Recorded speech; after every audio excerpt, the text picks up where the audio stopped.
این همه آدم دور و بر جمع شدن و شلوغ شده. خیلی هم امسال رفتن از پیش من. کیا همون؟ میشناسیشون؟ مصطفی، امید، صادق، من پسر همین تنبکیه. دیروز، امروز، فردا، دقیقا نمیدونم که فرداده بابا. فردا اینا همه رفتن. ای داده مطلب یه آهنگی بزن دلمون شاد شه. دست دست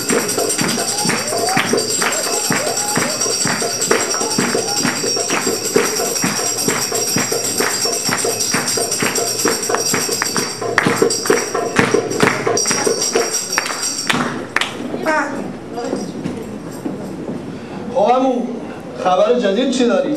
خبر جدید که خیلی داریم اما بگو ببینم. جدیدن شنیدی میگن شرکت بیمه تو امسال ورشکست میشه؟ چرا همون؟ چه میدونم این بچه ها یه سری دستشون میشکنه، پاشون میشکنه، LCD شون پاره میشه، نمیدونم چی نه خلاصه اما یه پام تو آفیس یه پام تو بیمارستان. اینا ببر ای داده بیدار خدا بد ندارم. بعد نبینی عمو این پسر کیه؟ کیوتیه بیوتیه؟ اوه بیسا بگو آخه چی کارت با هاپکیدو؟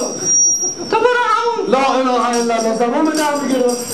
والا چی شده این میسا؟ ترک برداشته میگن. میسا ترکی؟ آره ترکی. حالا اون نگرش کنین کو کاپتان چرخی و محمد حسانی 5 دقیقه رفتن تو زمین فوتبال 5 مایه امضی آزگار خودشون کرد. آخه عزیزای دل من شما رو که به فوتبال شما رو که به پاپکیدو ماپکیدو مگه جلو ازتون گرفتن همون؟ خدا یه نگاه بندازیم به این محمد فتوحی روزی 10 ساعت شلم بازی رو 4 ستون بدنش هم سالمه. هزار عدد و دست بزنیم. چه خبرته؟ چه بادا؟ نه خبر شنیدی خبر جدید و یه خبر دارم تو؟